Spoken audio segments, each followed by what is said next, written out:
और शुरुआत इस वक्त की बड़ी खबर के साथ करेंगे। अम्फान, दरअसल ये तूफान अपना खतरनाक रूप लेता जा रहा है और अब तबाही मचाने इसने शुरू कर दी है। बंगाल की खाड़ी से टकराने वाला ये तूफान 240 किलोमीटर की रफ्तार से बंगाल की खाड़ी की तरफ बढ़ रहा है और ऐसे में अम्फान तूफान ने खतरनाक रूप ले लिया है। आपको बता दें कि 1999 के बाद बंगाल की खाड़ी का ये दूसरा सुपर साइक्लोन होगा। एनडीआरएफ की 34 टीम राहत और बचाव के लिए तैनात कर दी गई हैं, लेकिन जिस तरीके से ये तूफान तेजी से बढ़ रहा है, एक बहुत बड़ी चुनौती झारखंड और बिहार पर भी इसका गहरा असर पड़ सकता है, क्योंकि दोनों ही राज्यों की सीमाएं पश्चिम बंगाल से लगती हैं और ऐसे में अम्फान तूफान ने खतरनाक रूप ले लिया है। 240 किलोमीटर की रफ्तार से बंगाल की खाड़ी की तरफ ये बढ़ रहा है।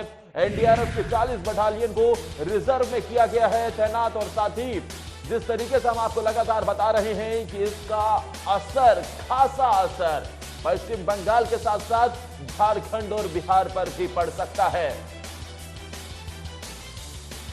और इस बड़ी खबर पर हमारे बिहार झारखंड संपादक कुंदन कृतज्ञ फोन लाइन पर जुड़ गए हैं। कुंदन जी, क्या अपडेट मिल रहा है? जितनी तेजी से ये तूफान बढ़ रहा है, एक खतरे का संकेत।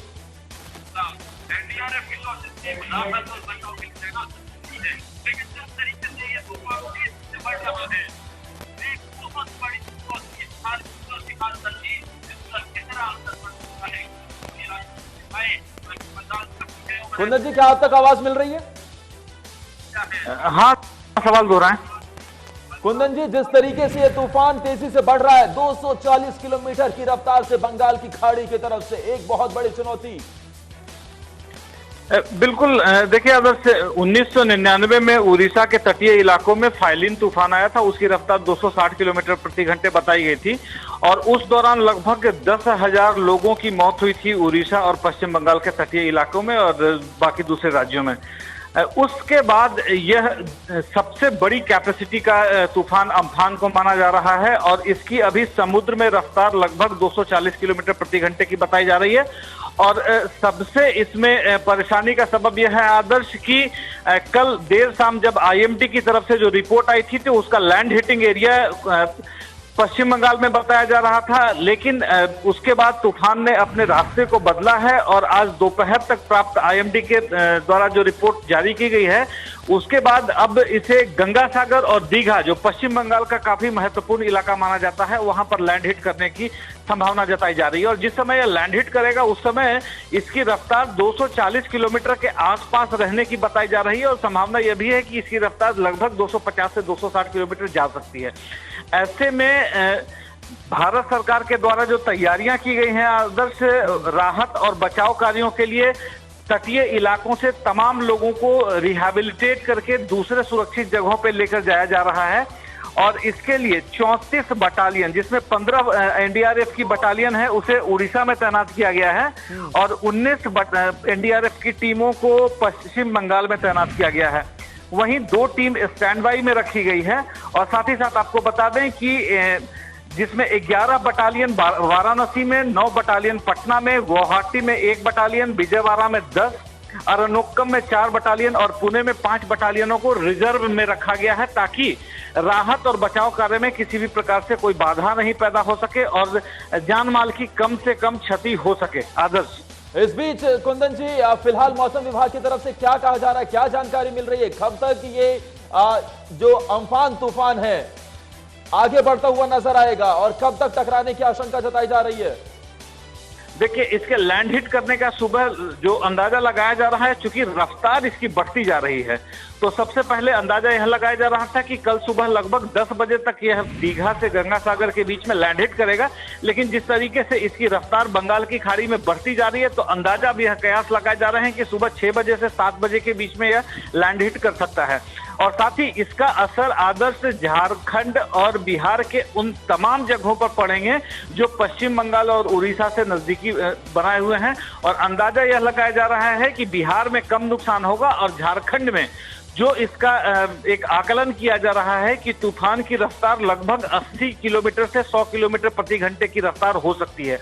तो इससे झारखंड में भी नुकसान की आशंका है और इसके लिए 4 जिलों में जो जमशेदपुर, चाईबासा, सरायकेला और सिमडेगा, इन 4 जिलों से जो निचले इलाके के लोग हैं उन्हें रिहैबिलिटेट करके सुरक्षित जगहों पे पहुंचाया जा चुका है और तमाम उपाय जो हैं जिला प्रशासन को सतर्क किया जा चुका है और साथ ही संथाल परगना के उन इलाकों में जो पश्चिम बंगाल से लगते हैं उन इलाकों में कह सकते हैं कि वहां भी राहत और बचाव के पुख्ता इंतजाम कर लिए गए हैं। आदर्श, बिल्कुल जाहिर तौर पर एक बहुत बड़ी चुनौती कोरोना वायरस के बीच में तूफान अम्फान भारत के लिए दोहरी चुनौती पेश करता नजर आ रहा है और एनडीआरएफ के महानिदेशक की तरफ से भी यही कहना है कि हमारे लिए दोहरी चुनौती है। इस बीच जो शेल्टर बनाए जा रहे हैं वहां पर सोशल डिस्टेंसिंग का पालन करवाना भी एक बहुत बड़ी चुनौती है, लेकिन इन सब चीजों का ख्याल रखा जा रहा है। तमाम जानकारी देने के लिए कुंदन जी आपका शुक्रिया। और उधर झारखंड में प्रवासी मजदूरों के राज्यव्यापी लगातार जिस तरीके से उनकी वापसी हो रही है उसका सिलसिला बढ़ता हुआ नजर आ रहा है। एक के बाद एक मजदूरों की घर वापसी हो रही है, उनके चेहरे पर मुस्कुराहट है और इसी क्रम में लगभग 1300 मजदूरों का जत्था स्पेशल ट्रेन के माध्यम से बेंगलोर से रामगढ़ पहुंचा। वहीं इस दौरान बरकाकाना स्टेशन परिसर में मजदूरों की स्क्रीनिंग की गई, जिसके बाद जिला प्रशासन द्वारा भोजन, मास्क और सैनिटाइजर का वितरण किया गया, जिसके बाद बसों के माध्यम से मजदूरों को संबंधित गंतव्य के लिए रवाना किया गया।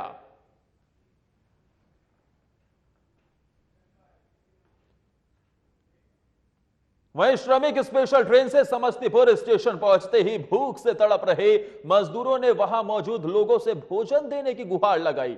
2 दिनों से बिना कुछ खाए ही यात्रा कर रहे श्रमिक भूख से तड़प रहे थे। इस मामले पर डीएम शशांक शुभंकर ने कहा कि इस संबंध में रेल प्रशासन से बात कर समस्या का निदान किया जाएगा। एक और सरकार मजदूरों की सुविधाओं के लिए बड़े बड़े दावे करती है, तो वहीं दूसरी ओर मजदूरों के लिए एक बिस्किट या पानी की व्यवस्था नहीं होना सरकार और प्रशासन पर बड़े सवाल खड़े करता है।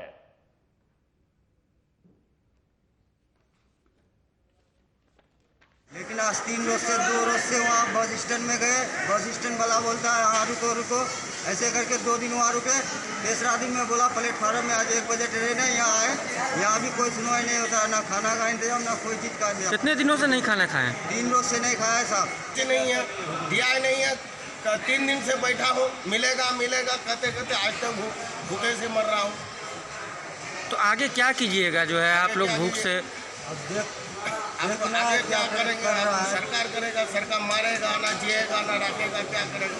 पानी का हो जाए, कोई घर से इंतजाम करके आओ। यहाँ आए, यहाँ गाड़ी वाला सबको दे रहा, हम लोग को बोला कि बैठो वहाँ जाके कि अंदर आप लोग को खाने का व्यवस्था सब चीज़ है। और जाके सबको मैं बोल रहा हूँ खाना नहीं दे रहा, मैं पानी दे रहा।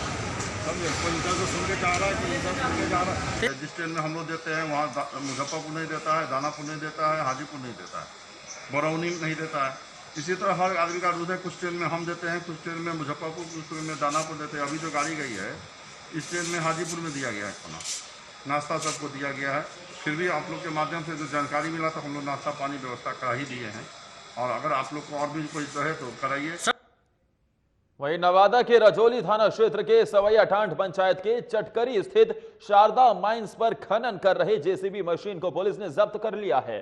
शारदा माइंस पर माइका का अवैध खनन करने की सूचना पर एएसपी अभियान कुमार आलोक के नेतृत्व में छापेमारी की गई, जिसमें एसटीएफ और पुलिस जवानों द्वारा अवैध खनन में लगे एक जेसीबी मशीन को जब्त कर लिया गया है। हालांकि छापेमारी के दौरान पुलिस को देखते ही वहां मौजूद खनन माफिया के साथ जेसीबी मशीन के चालक और खनन कार्य कर रहे मजदूर भाग निकले, जिसके बाद अवैध खनन में लगे जेसीबी मशीन को जब्त कर पुलिस द्वारा थाने में ले जाया गया।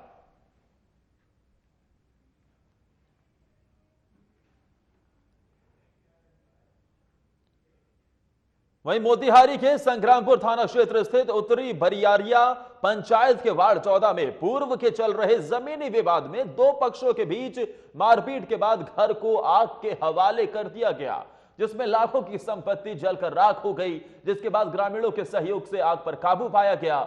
वहीं इस आग में कई लोग झुलस भी गए, जिन्हें इलाज के लिए पीएचसी में भर्ती कराया गया। घटना की सूचना मिलते ही पुलिस मौके पर पहुंची और साथ ही मामले की छानबीन में भी जुट गई है।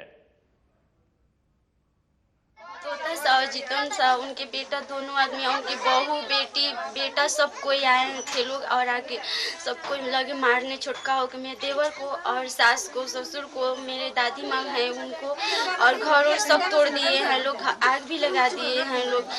और हमको भी उनकी बहू है तसा की बहू, वो भी पीटी है, सारा मंगलसूत्र भी, कान में का था सोना का, पायल था, पौजेब था, और वो लोग मतलब तोड़ लिए हैं लोग। और मेरे देवर का मोबाइल भी चुरा लिए हैं लोग, 20,000 का मोबाइल था।